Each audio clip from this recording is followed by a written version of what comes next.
नमस्कार सर, बहुत बहुत स्वागत है आपका।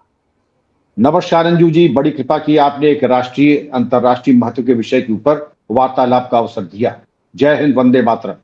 जय हिंद, वंदे मातरम। सर, सतलज फिल्म आई जो कि पंजाब में जिस तरह से आतंकवाद था 1985 और 95 के बीच जो 10 साल थे उसका, उस पर वो फिल्म बनाई गई है। लेकिन जिस तरह से उस फिल्म में सर पंजाब पुलिस को कटघरे में खड़ा किया गया है और कुछ लोग ऐसे हैं जिनको कि हीरो बनाने की कोशिश की गई है, उस पूरे घटनाक्रम को आप कैसे देखते हैं? अंजू जी, पहली चीज तो ये कि 90 के दशक का नहीं, ये सन 84 से आगे चल करके ये समस्या सामने आई थी। श्रीमती इंदिरा गांधी की हत्या, ऑपरेशन ब्लू स्टार, तब से ये शुरू हो गया था। मैं जनपद एटा में था तो जब सिख रामगढ़ रेजिमेंटल सेंटर में ब्रिगेडियर पुरी की हत्या करके पूरी एक कंपनी वहां से चली, हथियार वगैरह लूट करके, जिनको एटा में रोक करके इनको मतलब डिसआर्म किया और इनको गिरफ्तार किया। फिर फौजी अफसर आए, हेलीकॉप्टर से इनका इंट्रोगेशन हुआ, इनको जेल भेजा गया। बाद में तो खैर ये जेल गए, इनको बर्खास्त भी किया गया और वो पूरा घटनाक्रम चला। और उसको तब भी ऐसा नहीं कि आज पहली बार इन लोगों ने उसको दूसरा रंग देने की कोशिश की।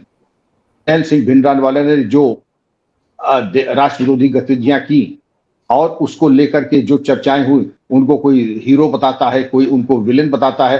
हकीकत यह है कि उसने जो समस्या देश के सामने खड़ी की, देश को तो उससे निपटना ही था और ये आवश्यक था। और उसको महिमा मंडित करके जिस तरीके से श्रीमती इंदिरा गांधी की हत्या को लेकर के, अब मैं आपको और भी किस्से बताऊंगा उस जमाने के।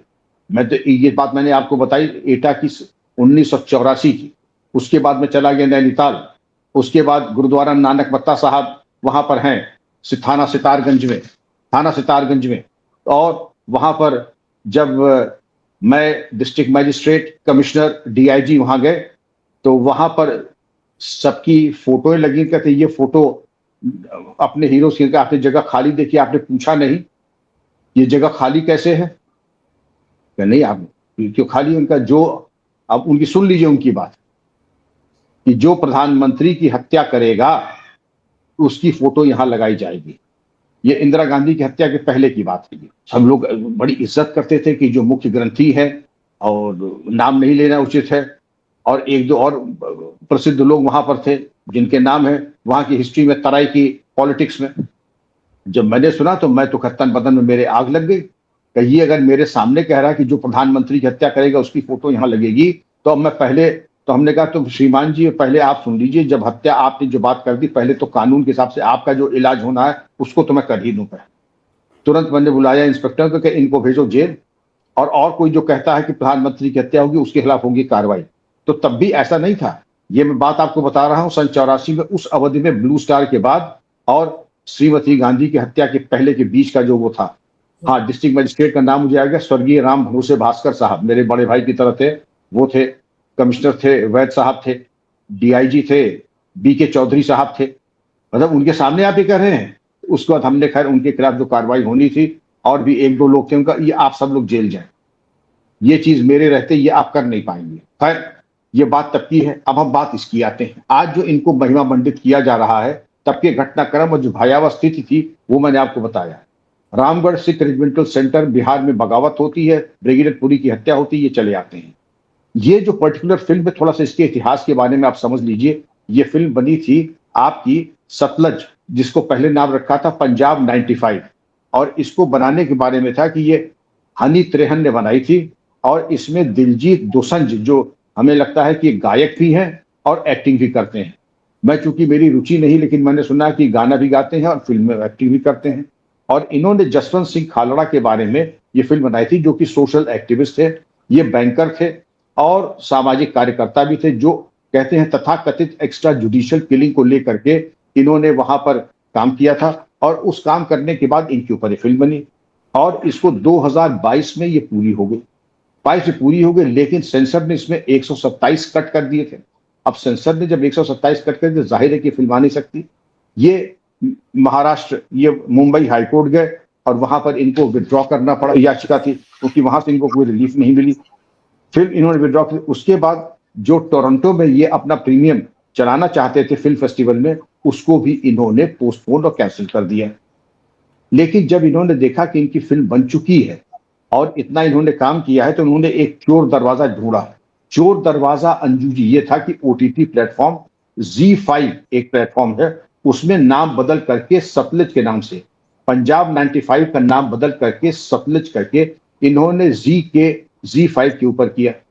लेकिन जब ये आई तो ये था कि इसमें सीबीएफसी का central board of film sensors की मान्यता की इसको जरूरत नहीं पड़ती है, ओटीटी प्लेटफॉर्म में ये कर सकते हैं। लेकिन ओटीटी गाइडलाइंस जो होती है, आईटी रूल्स, उसके बारे में चर्चा करेंगे, उसके बारे में इनको कार्रवाई जब इनके ऊपर हुई तो बाकी आप देखिएगा क्या रहा। लेकिन जब जुलाई 5 और 6 को इसी 48 घंटे में जैसे ही ये आई तो इसके ऐसी नकारात्मक इसके बारे में पिक्चराइजेशन था और ऐसी इसके बारे में भ्रामक इसने चित्रण किया था, तो इसको सरकार को ने चेतावनी दी और Z5 को इसको उतारना पड़ा, क्योंकि आईटी रूल्स 2021 के अंतर्गत अंजू जी इन्होंने उसका उल्लंघन किया और इसी आईटी रूल्स 2021 के तहत इसको इन्होंने हटा लिया।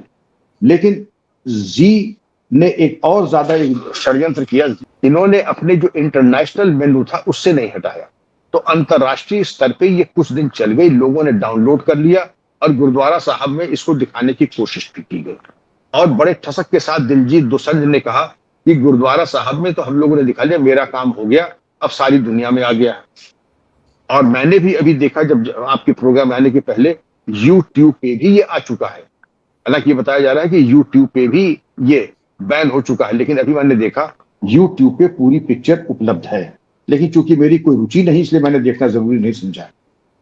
अब इसके बारे में आ जाइए कि जो शीर्षस्थ सिख संगठन है एसजीपीसी, वो भी कहती है कि नहीं, इसको दिखाना चाहिए और इसकी रिलीज होनी चाहिए।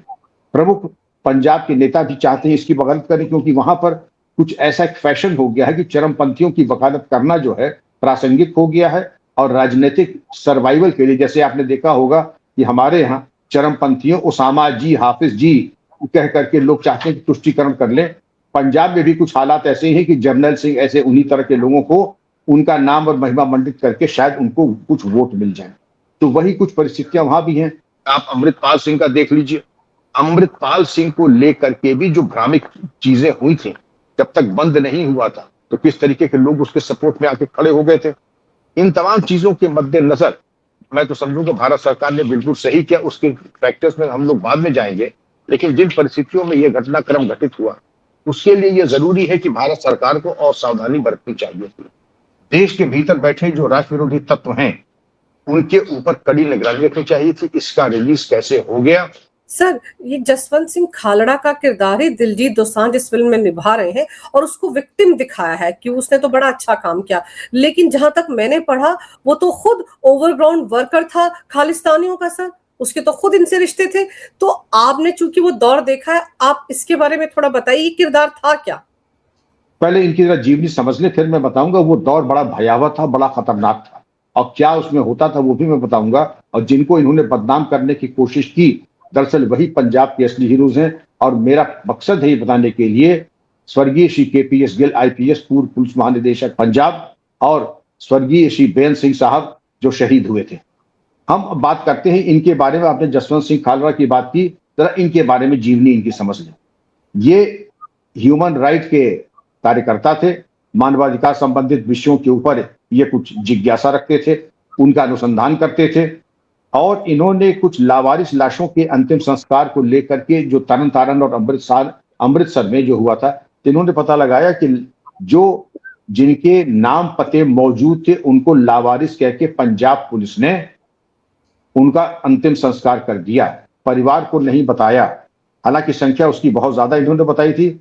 और उसके बाद इन्होंने कहा कि जिसको उन्होंने जो अनुसंधान किया कि इलीगल क्रिमेशन हजारों लोगों का कर दिया गया था पंजाब पुलिस ने, और बेगुनाह लोगों की हत्या करके, ये आरोप था। लेकिन जो ये खालड़ा है, जसवंत सिंह खालड़ा, 6 सितंबर 1995 को ये आरोप लगाया जाता है कि उसके अमृतसर के घर से उसको पकड़ा गया और उसकी भी हत्या कर दी। किसने? पंजाब पुलिस ने। और पंजाब पुलिस ने सितंबर 6 को उसको किया और टॉर्चर किया। ये मामला चला गया CBI को विवेचना के लिए, सुप्रीम कोर्ट तक मामला गया और पंजाब पुलिस के कई कर्मियों को आजीवन कारावास की सजा दी गई। और उन्होंने ये भी बताया था कि CBI की इंक्वायरी में भी यह तथ्य प्रकाश में आया था कि 2000 से ऊपर लोगों को नाजायज तरीके से बिना उनकी चीजें पूरी तरीके से चिन्हित किए हुए, उनकी शिनाख्त किए हुए लाश लावारिस करके उनका अंतिम संस्कार कर दिया गया था। अब जिन 6 पुलिस कर्मियों को गिरफ्तार किया था सीबीआई ने, उनको सुप्रीम कोर्ट ने आजीवन कारावास दे दिया, आजीवन कारावास, और वो आज भी जेल में है। लेकिन अब ये देखिए, फिल्म की सेंसर के बारे में हम बात कर लें कि सीबीएफसी जो central board of film sensors है, वो थिएट्रिकल और आपकी जो फिल्में हैं उनके ऊपर तो है, लेकिन ओटीटी स्ट्रीमिंग के ऊपर इनका कोई वो नियंत्रण नहीं है। लेकिन आईटी रूल्स 2021 और सेक्शन 69A इसके माध्यम से ही इस तरीके की आपत्तिजनक फिल्म्स और वीडियोस जो ओटीटी पे आ रही हैं उन पर नियंत्रण, और उसके आधार पर ही इसको बंद किया गया, सतलज को, जो पंजाब 95 का रूपांतरण था। लेकिन ग्लोबल कैटलॉग में Z5 का आज भी, लेकिन जी तो भारतीय कंपनी है, मेरा परामर्श ये होगा कि अगर भारत में बैंड है तो Z5 की जिम्मेदारी है, वरना Z5 को तबाह कर सकती है भारत सरकार।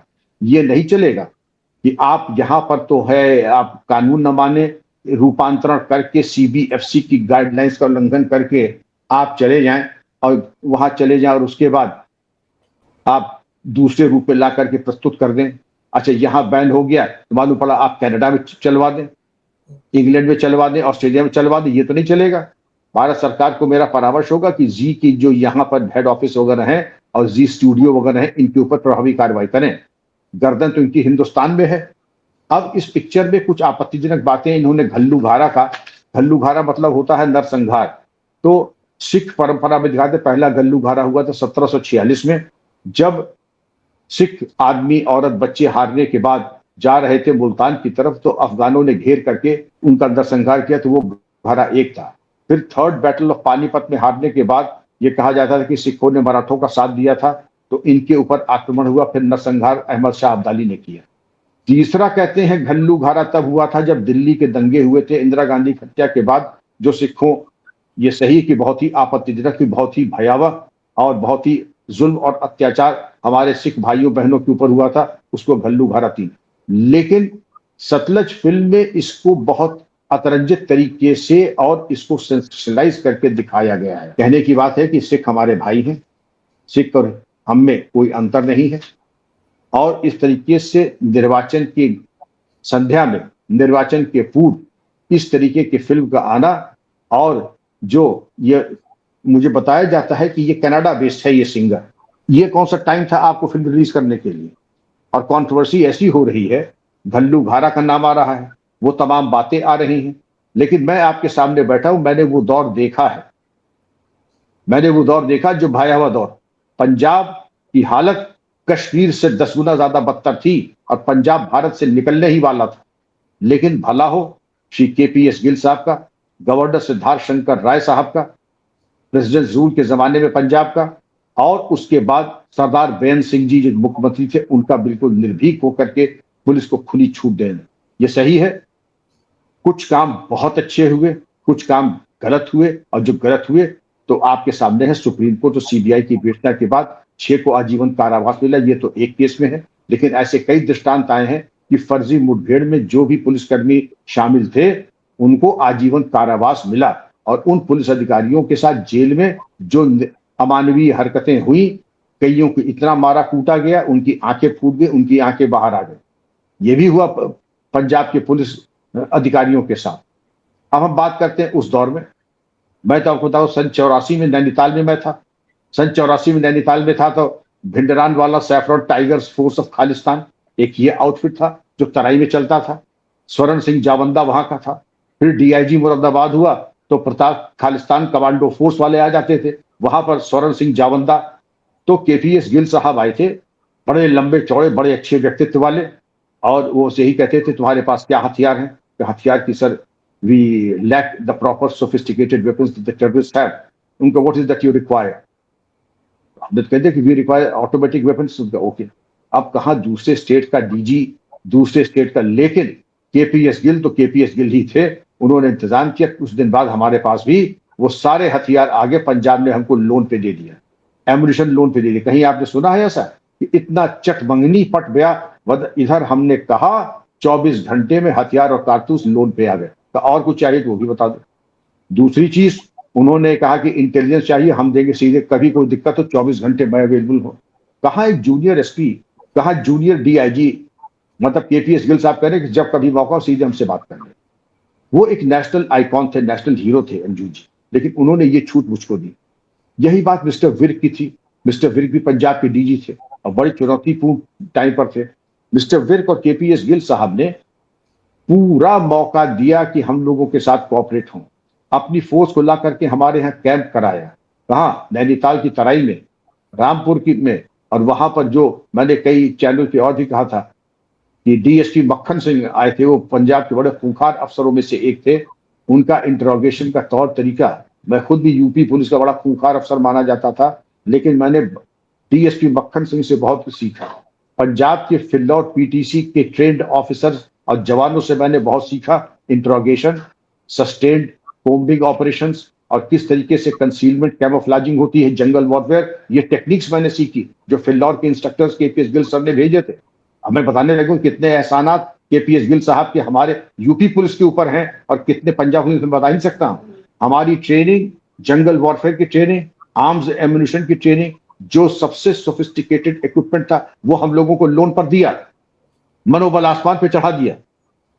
और जहां हम लोग को सक्सेस होती थी, केपीएस गिल साहब खुद आते थे। अगर यूपी आते थे, मुझे कोई संदेह नहीं, पंजाब पुलिस वालों ऑफिसर से आप बात कर लीजिए, केपीएस गिल साहब की पूजा की जाती है, ऐसी उनकी हीरो वर्शिपिंग होती है। मुझे नहीं मालूम कि पंजाब में, अब नॉर्थ इंडिया में केपीएस गिल साहब से ज्यादा कोई हीरो वर्शिप किसी अफसर की होती होगी। मैं ये नहीं कहता कि उनके व्यक्तित्व के ऊपर कोई आक्षेप नहीं लगे हैं या उनके ऊपर आरोप नहीं लगे हैं, लेकिन कोई देवी देवता नहीं होता है। मैंने सिर्फ उनका एक पुलिस अफसर के रूप में देखा है, और मैं समझता हूं कि उनसे श्रेष्ठ देशभक्त कोई हो नहीं सकता है। और सारी बातें हम मान लेते हैं कि ये थे, वो थे, ये किया, वो किया, लेकिन सरकार ने उनको पूरे अधिकार दिए, अख्तियार दिए, और उन्होंने पंजाब में टेररिज्म को खत्म किया। और पंजाबी में खत्म नहीं किया, उत्तर प्रदेश से जहां कहीं भी मौका मिला, चरमपंथियों की जहां पे नकेल लगनी थी वहां पर उन्होंने नकेल लगाई और उनको निष्क्रिय किया, वो चाहे दिल्ली हो चाहे उत्तर प्रदेश हो। अब आप चाहते हैं कि आज उनको आप 2 टके की फिल्म बना करके आप उनको बदनाम करना चाहेंगे, आप कर नहीं पाएंगे। न आप शहीद मुख्यमंत्री बेअंत सिंह को कर सकते हैं, न आप श्री केपीएस गिल साहब को आप बदनाम कर सकते हैं, क्योंकि उन्होंने अमिट छाप छोड़ी है भारत के शासन प्रशासन के ऊपर। और पंजाब को भारत से कटने से रोक करके अगर किसी ने किया, सबसे बड़ा योगदान श्री केपीएस गिल साहब का है, बेअंत सिंह साहब का है। सर, आपको लगता है कि ये जो फिल्म है, इस फिल्म में बड़ी आधी अधूरी बातें दिखाई गई हैं, पूरे फैक्ट्स नहीं रखे गए हैं, और जिस तरह से पंजाब पुलिस को कटघरे में खड़ा करने की कोशिश की गई है, केपीएस गिल साहब को कटघरे में खड़ा करने की कोशिश की गई है सर, तो इस तरह की फिल्मों का मकसद क्या होता है सर? क्योंकि कहीं से फंडिंग तो आई होगी, खालिस्तानियों का मुद्दा फिर से रिवाइव करने की कोशिश तो कर रहा है ना आईएसआई सर। पंजाब में आज के दिनों में क्या हो रहा है सर? तो ये फिल्म भी उसी कड़ी के साथ देखी जाए कि आईएसआई ने फंडिंग की और तब ये फिल्म बनाई गई लोगों को भड़काने के लिए। ध्यान से सुने अंजू जी, मेरी बात अगर माने, फिल्म तो मैंने नहीं देखी, लेकिन फिल्म का थीम, फिल्म का जो आपका थीम है, फिल्म की टाइमिंग, और जिस तरीके से बैकडोर से इन्होंने जिस समय किया है, 100% ये राष्ट्र विरोधी गतिविधियों में, समाज में विद्वेष करने के, विघटन पैदा करने के लिए, सांप्रदायिक तनाव पैदा करने के उद्देश्य से, और पाकिस्तान के आईएसआई के पूरे फुटप्रिंट साफ दिखाई पड़ रहे हैं कि हमारे सिख भाइयों में और पूरे अन्य हिंदुओं में एक दरार डालने के लिए। अरे घल्लू घारा वन जब किया था अफगानों ने, वो भूल गया? जो अहमद शाह अब्दाली ने आप घल्लू घारा 2 किया था, भूल गया? जो हमारे परम पूज्य गुरु थे, उनके साथ आपने शीशगंज गुरुद्वारा के सामने आपने क्या किया? आपने हमारे गुरुओं के साथ क्या अत्याचार किया, भूल गए? अरे कुछ तो याद कीजिए, कौन शत्रु है आपका, कौन मित्र, तब बोल लीजिए। कश्मीरी पंडितों को बचाने के लिए हमारे गुरु महाराज ने कितनी कुर्बानियां दी हैं। इतना सब सुनने के बाद शत्रु वो देख लीजिए कि ये ऐतिहासिक प्रमाण है कि सिख हमारे बड़े भाई हैं, सिख हमारे फौजी और हाथ के, और इसीलिए हमारे लिए पूजनीय है। और उसके बीच में दरार पैदा करने के लिए आईएसआई पाकिस्तान के, क्योंकि ये जानता है कि सिख और भारत की फौज एक तरीके से एक दूसरे के पूरक है। भारत फौज बिना सिखों के चल नहीं सकती है, और वो चाहते हैं कि सिखों के मन में एक किसी प्रकार का एक भ्रम की स्थिति उत्पन्न करा दे, वो होने वाला नहीं है। लेकिन जो फिल्म की थीम है, उसकी टाइटल है और जो उसका कंटेंट है और कंटेंट के साथ जो टाइमिंग है और किस तरीके से बैकडोर से ला करके एंट्री कराई है अंजू जी, ये सरासर राष्ट्र विरोधी तत्व है। और जो दिलजीत दोसांझ जो कह रहा है ना, हमारा काम तो पूरा हो गया, लोगों ने डाउनलोड कर लिया, ये तो देश का दुश्मन ही कह सकता है, देश का मित्र तो ऐसी बातें नहीं करेगा कि आप समाज में जहर घोलने वाली चीज जिसको कि करा करके पीछे के दरवाजे से प्रवेश करा के चोट्टे की तरह से आपने जो है उसकी स्क्रीनिंग कराई, डाउनलोडिंग कराई, वो देश का मित्र तो नहीं हो सकता है, वो राष्ट्र विरोधी मैं मानता हूं। मैं चूंकि फिल्में नहीं देखता हूं, ना मुझे म्यूजिक का कोई शौक है, तो दिल दोसांझ की मुझे मालूम, लेकिन अब मैं देखूंगा जाके इनका बैकग्राउंड क्या है, इनका बैकग्राउंड अगर पता लगाएं, और जो भी सरदार बेअंत सिंह शहीद मुख्यमंत्री और जो केपीएस गिल को जो नेगेटिव लाइट में दिखा सकता है, वो देश का मित्र तो नहीं ही हो सकता है। सर वो जो विदेश में बैठा हुआ है गुरपतवंत सिंह पन्नू, सिख फॉर जस्टिस वाला, वो भी तो खालिस्तानी मूवमेंट वहां से चला रहा है, उसकी तो कितनी प्रॉपर्टी एनआईए ने सीज की थी पंजाब में, उसका भी तो इसके साथ कनेक्शन होगा ही ना सर। ये फिल्म कोई बिना पैसे की तो बनी नहीं है, वहां से भी पैसा आया होगा, इसका मतलब ये है। और चुनाव बिल्कुल सिर पर है पंजाब के, चुनाव सिर पर है, पैसा आईएसआई का आया होगा, और जिस तरीके से अमृतपाल सिंह को निष्क्रिय कर दिया भारत सरकार ने, वो सबके सामने है। ये इसीलिए आपने देखा होगा कि जो अब एक पैटर्न सामने आ रहा है कि भारत के अंदर रह सके तुम कुछ कर नहीं सकते हो, तो भारत के बाहर रह करके कनाडा से तुम इस तरीके के हथकंडे अपनाओ, इस तरीके की अनर्गल और फ्लॉप फिल्म और प्रोपेगेंडा फिल्म बना करके भेजो। लेकिन कोई भी फिल्म बनती है तो पैसा तो लगता ही है। पैसा कहां से आएगा? तो पैसा यहीं से आएगा, गुरपतवंत सिंह पन्नू। गुरपतवंत सिंह पन्नू भी अपनी जेब से थोड़ी देगा, वो भी आईएसआई के पैसों पे गुलछर्रे उड़ा रहा है। तो गुरपतवंत सिंह पन्नू हो या आईएसआई हो, दोनों का एक ही अभिप्राय है कि भारत में, पंजाब में एक तरीके से कटुता, वैमनस्यता और सामाजिक विद्वेष पैदा कर दो, और उस सामाजिक विद्वेष के चलते हुए तुम ये देखो कि राष्ट्रवादी शक्तियां इलेक्शन में जीतने ना पाए। बहरहाल ये होने वाला नहीं है। पंजाब की में नेतृत्व परिवर्तन तो होना ही है, क्योंकि इस तरीके से तो शासन प्रशासन चलने से रहा।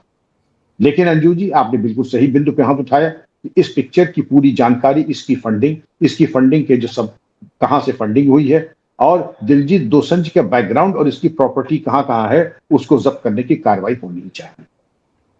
सर पंजाब में जिस तरह के हालात हैं, आम आदमी पार्टी की सरकार है, आपने अमृतपाल सिंह का नाम लिया, आप देखिए वो कितने करीब 30-32 दिन तक तो अंडरग्राउंड रहा था, पंजाब पुलिस उसको ढूंढ नहीं पाई थी। हालांकि पंजाब पुलिस बहुत प्रोफेशनल पुलिस है, लेकिन वहां के जो गृह मंत्री हैं, वहां के सीएम ही है ना भगवंत मान, तो उनके नेतृत्व में जैसा कहा जाएगा वैसे ही तो पुलिस करेगी। उसको भी ढूंढने में 30-32 दिन लग गए थे सर।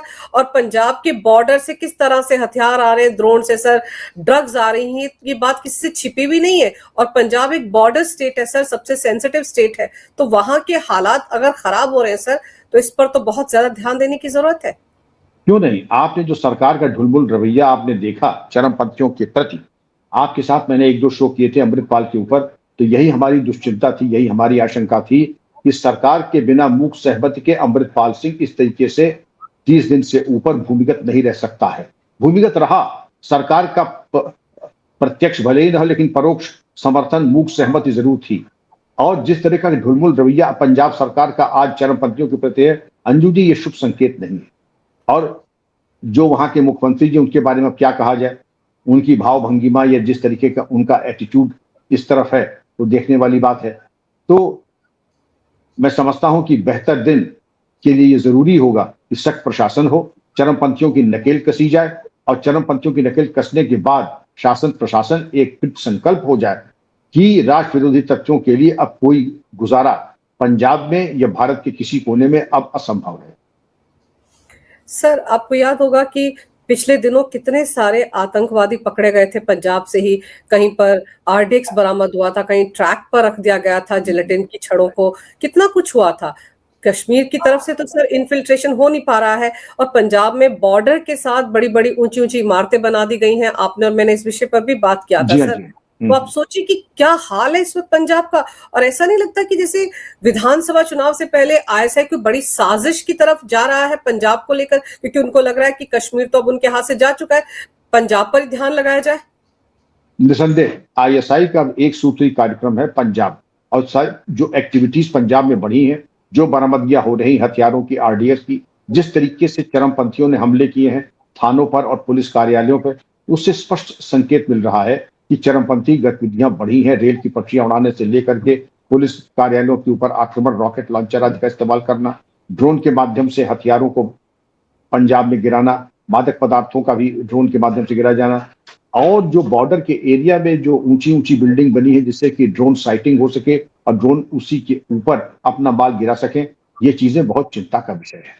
लेकिन अब चूंकि सरकार चेत चुकी है, इन सब चीजों पे प्रभावी नियंत्रण होना शुरू हो गया है, इसलिए मुझे पूरी उम्मीद है कि निर्वाचन में पंजाब की महान जनता अपने हित को दृष्टिगत रखते हुए, राष्ट्र दृष्टिगत रखते हुए एक राष्ट्रवादी सरकार को निर्वाचित करेगी।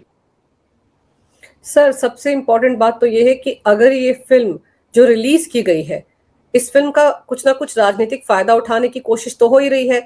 अगर ये फिल्म रिलीज रहती, इस पर कोई बैन नहीं लगाती मोदी सरकार, तो सर नुकसान तो कांग्रेस को होता। उनकी सरकार थी उस जमाने में, केंद्र में भी और पंजाब में भी, तो नुकसान तो उनको होता है। लेकिन राष्ट्रीय सुरक्षा को सर्वोपरि रखते हुए सरकार ने 12 घंटे के अंदर अंदर ही फैसला लिया कि इस फिल्म को जो प्रोपेगेंडा पंजाब पुलिस के खिलाफ चला रही है उसको बंद किया जाए, बैन किया जाए। तो सर ये तो समझना पड़ेगा ना कि किसी ना किसी राजनीतिक षड्यंत्र के तहत इस फिल्म को रिलीज किया गया, क्योंकि आम आदमी पार्टी और कांग्रेस पार्टी तो ये कह रहे हैं कि देखिए फ्रीडम ऑफ एक्सप्रेशन का उल्लंघन किया गया, भारत में तो अभिव्यक्ति की आजादी ही नहीं है, एक फिल्म को बर्दाश्त नहीं कर पाई मोदी सरकार। बकवास कर रहे हैं ये। आपको तथाकथित सत्य अब याद आया है? आपने तो पंजाब 95 कहा है, मैं तो इस चीज को ले जाता हूं 84 तक। तो आज आपको याद आई है, आज से 26 साल, इससे चल ले लीजिए, 10 साल और ले लीजिए, चलिए मिड में हम आ जाते हैं, तो 36 साल पुरानी बात आज आप लेकर के इलेक्शन के पहले ला रहे हैं, और तथ्यों पर आधारित नहीं, अतिरंजित और अफवाहों को भी मिला रहे हैं आप उसमें। ये तो मैंने खुद ही कहा, 2097 मौतों का तो जो सत्यापन है वो तो सीबीआई ने किया ही है, वो तो देश के सामने है। आप उस 2097 को 25,000 कह देंगे? और आपको ये बताया कि ये जो तथाकथित, जो हालांकि अवृत है, कुछ ज्यादा नहीं कहना चाहिए इनके बारे में, हाँ, जसवंत सिंह खालड़ा, ये जसवंत सिंह खालड़ा जो हैं, इनके बारे में भी जरा जांच होनी चाहिए, इनके पास्ट के ऊपर। ये कनाडा जाकर के विश्वमन कर रहे थे भारत के बारे में, तो जब भारत आए तो किसी एमएलए ने बोला कि भाई तुम्हें जो शिकायत हो तो घर की बात घर में करने दो, बाहर जाकर के तुम भारत की बदनामी क्यों करते हो? भले आदमी थे वो, तो उन्होंने ऐसा उल्टा सीधा जवाब दिया कि जब बात ऐसी हो तो फिर अंदर और बाहर क्या होता है। इन्होंने कभी कोई परहेज नहीं किया। लेकिन आप ये देखिए कि इस फिल्म का नाम बदलना, पंजाब 95 से सतलज करना, उसको फिल्म फॉर्मेट से हटा करके ओटीटी प्लेटफॉर्म पे ले आना, और उसको चुट्टे की तरह ZEE5 के द्वारा उसको ओटीटी प्लेटफॉर्म से रिलीज कर देना। रिलीज करने के बाद आप ये देखिए कि जो जिन लोगों को डाउनलोड करना था 24 घंटे में बहुत लोगों ने डाउनलोड कर दिया, बहुत लोगों ने जगह जगह उसका प्रदर्शन करवाया बाद में जब हुई। लेकिन रिलीज जब हुई है तो ये अकस्मात नहीं हुई, नाम बदला, फॉर्मेट बदला, रिलीज किया, और उसकी टाइमिंग देख लीजिए, इत्तेफाकन थोड़ी हुआ है। ये सिर्फ इलेक्शन के मद्देनजर और आईएसआई के टुकड़ों पे पलने वालों ने इस चीज को किया है। बिल्कुल सही कह रहे हैं आप सर, बड़े सोचे समझे षड्यंत्र के तहत इस फिल्म को ओटीटी प्लेटफॉर्म पर रिलीज किया गया, बिना कट्स के। 127 कट लगाने के लिए कहा था सेंसर बोर्ड ने, वो कट नहीं लगाए गए, और पिछले 3-4 साल में सर 3-4 बार इसके नाम बदले गए हैं, तो गुमराह करने के लिए बदले गए ना। और कहीं ना कहीं पंजाब विधानसभा चुनाव से पहले इसको रिलीज किया गया ताकि इम्पैक्ट पड़े, पंजाब का जो यूथ है वो सड़कों पर उतरे, उनको दिखाया जाए कि देखिए क्या क्या पंजाब पुलिस ने। तो ये सब कुछ एक षड्यंत्र के तहत किया गया सर। लेकिन आपने सही कहा सर कि फंडिंग कैसे हुई है, जिन जिन लोगों ने ये फिल्म बनाई है, जिन्होंने एक्टिंग की है, उन सब पर भी सवालिया निशान लगता है। उनको पैसे कहां से, की तहकीकात होनी चाहिए। और जिस ओटीटी प्लेटफॉर्म ने इसको रिलीज किया और जो अभी भी इसको विदेशों में दिखा रहा है, सिर्फ भारत में ये नहीं दिख रही है फिल्म, उनके खिलाफ भी सख्त कार्रवाई होनी चाहिए, आईटी के जो नए रूल्स बने हुए हैं 2021 के, उनके हिसाब से। सर आपने समय निकाला, बहुत विस्तार से इस विषय पर बहुत अहम जानकारी मेरे दर्शकों को दी, आपका बहुत बहुत धन्यवाद। नमस्कार, भारत माता की जय, वंदे मातरम, जय हिंद। धन्यवाद अंजू जी, जय हिंद, वंदे मातरम, थैंक यू।